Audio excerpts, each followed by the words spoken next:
Yo, what's up, everyone? It's your boy Jack Oates to go. You either know or you don't. So I just want to start off by saying, like, come on, if you've been following this channel, we're eating good because we just found out Magicula is potentially the father of curses, right? But I know there's a lot of speculation. I made a post on Twitter that would probably clarify a lot of the confusion because we know the kanji was translated to be parent, which kept it vague, but then the translations came out as father. So just like a reminder, if you want to hit up that Magicula video, do so. It explains a lot, and it also clears up the confusion because if Magicula resides in the first two clips in the clip-off, then Magicula would be androgynous, which means it can be a male or a female. So that would clear up a lot of confusion. Like I said, we're eating because we saw that one coming for about a month now. So anyway, today's video, I wanted to talk about Nacht. Nacht Faust. Ever since the reveal of Nacht's last name, the whole Black Clover community has been in an uproar talking about like the Germanic legend of Faust.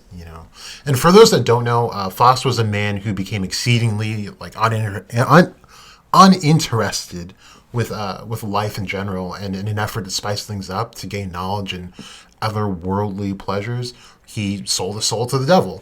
I mean, that's pretty much the legend of Faust, and this seems to be where people are stopping with the research with the legend, but there's so much more to this than just that.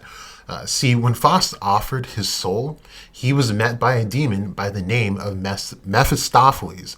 I'm going to be saying that name so much in this video, and I'm going to mispronounce it every single time. Mephistopheles. Boom. All right, so in Hebrew, the name is separated into two words. The first word meaning the scatterer or disperser, and the second meaning plasterer of lies. And alternatively, its Greek roots are separated into three words. The first meaning negation, the second meaning light, and the last meaning loving. So in its whole, it means one who hates light, which offers us a possible branch off of Lucifer's name, which is one who flees the light. Mephistopheles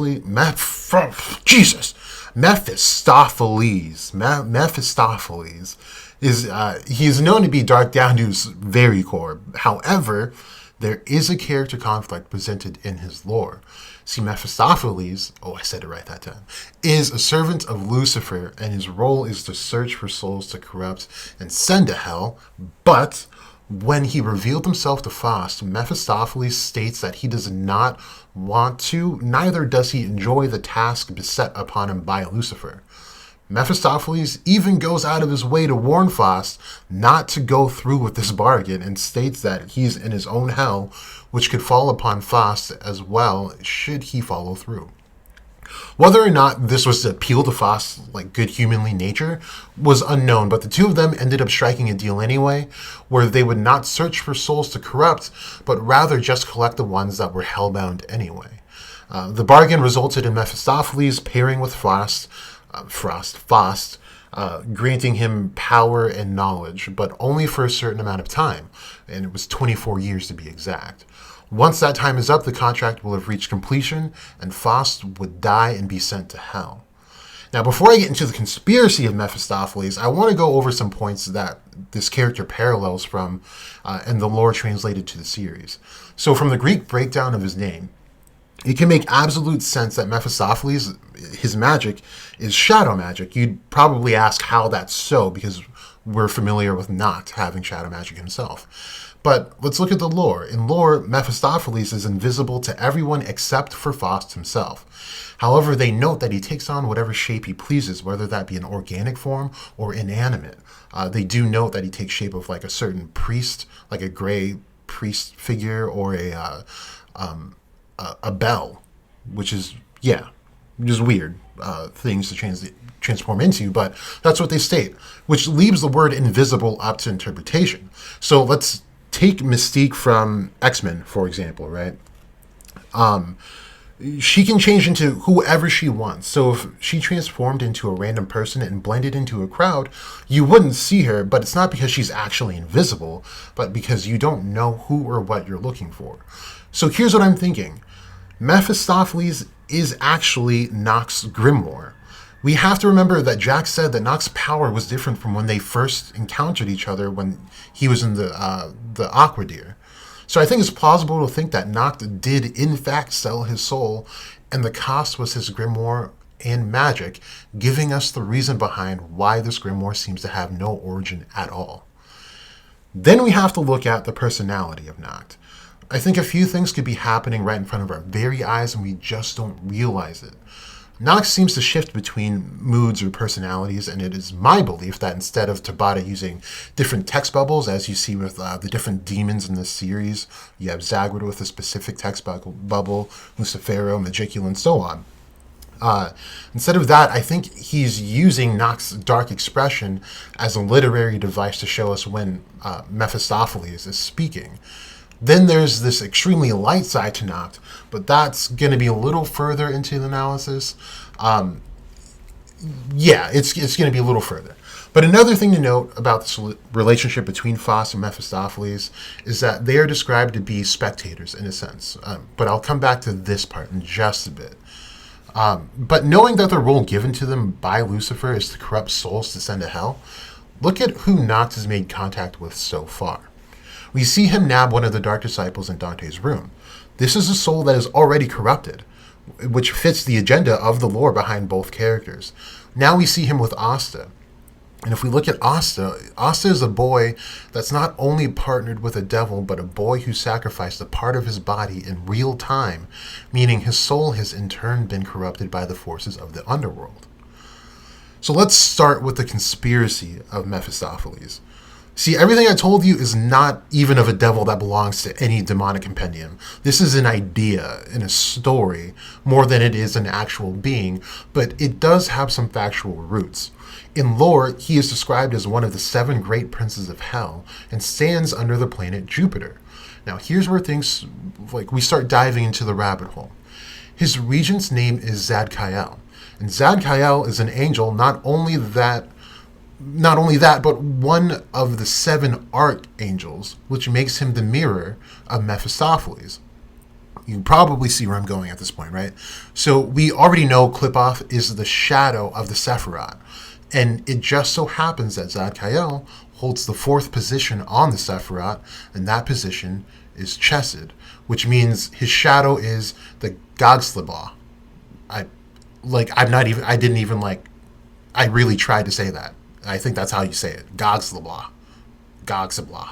It's weird. It's really weird. But this should be exciting for a lot of you, because Gogslibah is the clip in which Astaroth resides in. This is the one that Astaroth rules in. So this is where things start getting tricky. I stated earlier that Nacht has this extremely light side to him, which we see when he tells Asta that he's a good person and made the right choice. And then we have Nacht in the middle ground, who is very blunt and honest. And then Nacht, who brings about a darker aura and is just much more serious in tone and almost malicious in a way. This is where we are still missing pieces, but that hasn't really stopped me from drawing conclusions in the past, so why stop now, you know? I alluded to Nacht being the representation of good and evil and human, creating the Trinity due to his characteristics being similar to that of the Holly King, which is also the horned deity of the neo-paganistic lore. I believe that Nacht has somehow acquired attributes of his regent, the archangel Zadkiel, who resides in Chesed, as well as Astaroth, who in this context would be the name we use for Mephistopheles. I've also noted in videos analyzing the AMD as well as the Triad that Astaroth is a demon, but this demon is actually known for being good, and almost good to a fault. So even when Nacht reaches this darker, more sinister tone, it is hardly ever coming from a place of ill will, but more so from a sense of justice and what is right. Now, I know this is a lot. All of my videos seem like a lot. But this goes even deeper into other topics I've touched on the channel. Tabata not only uses Norse and Kabbalistic lore in his writing, but he also uses a fair amount of astronomy. I've already mentioned Jupiter being associated with Mephistopheles and Zadkiel. Dude, I've been hitting that name so flawlessly. All right. And so, yeah, I mentioned Jupiter being associated with Mephistopheles and Zadkiel.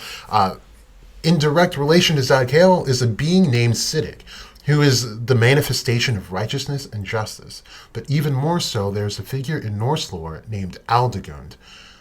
To make this figure's very long story short, and digestible, because we know how Norse lore can get. It can get really confusing. But in short, Aldegund was a Titan.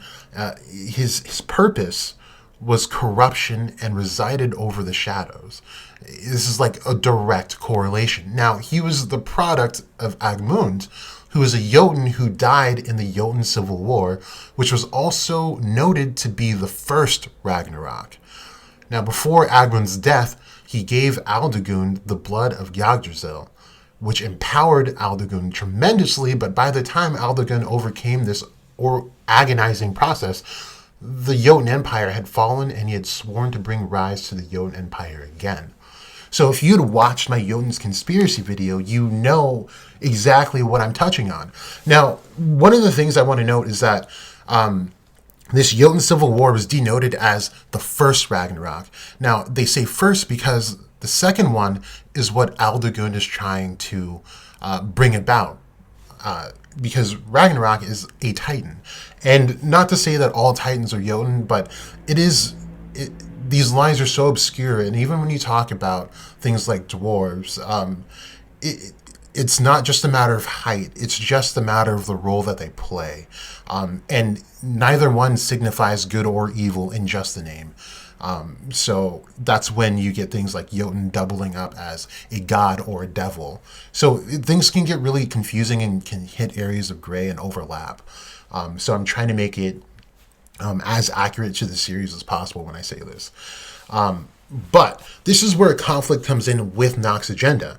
If he is in fact serving Lucifer and corrupting souls to send to the underworld, why stop the advent of Klippa? As said earlier, neither Mephistopheles nor Faust actually want to serve Lucifer, but still do in the most righteous way they can. And on top of that, knowing that Nacht, if he is following the legend of Faust, knowing that Nacht is going to go to hell after his 24 years are up, then wouldn't opening Klippa be more in his favor? It just presents a lot of mystery. And yeah, there's just a lot of mystery behind his true agenda and whether it's wholly righteous or at all. I really don't know. But I do find it interesting that it was all connected to a Jotun. And I mean, I think this brings us closer to what I explained in my Jotun conspiracy video. And the conflict could also arise where I believe Lucifer is possibly a Jotun as well by his true nature. We see the vast size Lucifer takes. And like I said before, size is, ladies, if you're listening, size is not everything. But that does not just fully describe what a Jotun is. But it does help in some cases because you're not going to get a human of that stature. So I would go on to assume that Lucifer is, in fact, a Jotun. And I do believe that who I believe is Belial, Xenon's devil, is also a Jotun. So it would still present this conflict of if Nacht is of this Jotun heritage, why would he stop helping? Unless there are different Jotun agendas happening, and Lucifer is not of the good Jotun agenda, so Nacht is trying to stop this from happening. But through reading all this research, I think it was really interesting to come upon the Titans and this Jotun Civil War, just because the Titans were banished by the gods themselves because they were feared for their power.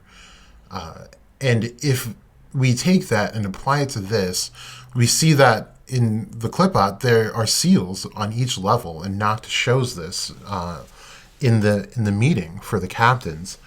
And if they were sealed there, this could provide us evidence with the first Ragnarok, because we know that this advent of Qliphoth, this would be the second time this has happened. So if they were locked away, then it could possibly mean that we're looking at a Titan-esque story where these guys were feared for their power, so they were locked away by higher beings, or beings that were supposed to be allied with them, and thus forsaken, and they developed all of these evil feelings towards them. Because, of course, who wouldn't be upset by getting locked away over just being naturally powerful? But I don't know, that's a lot of information. It's enough information for today, for sure. So let me know what you think in the comment section below, or on Twitter, doesn't matter. This was a really fun dive into literature, so I do hope you guys like this. But anyway, this has been Jack Goes to Go. You either know or you don't.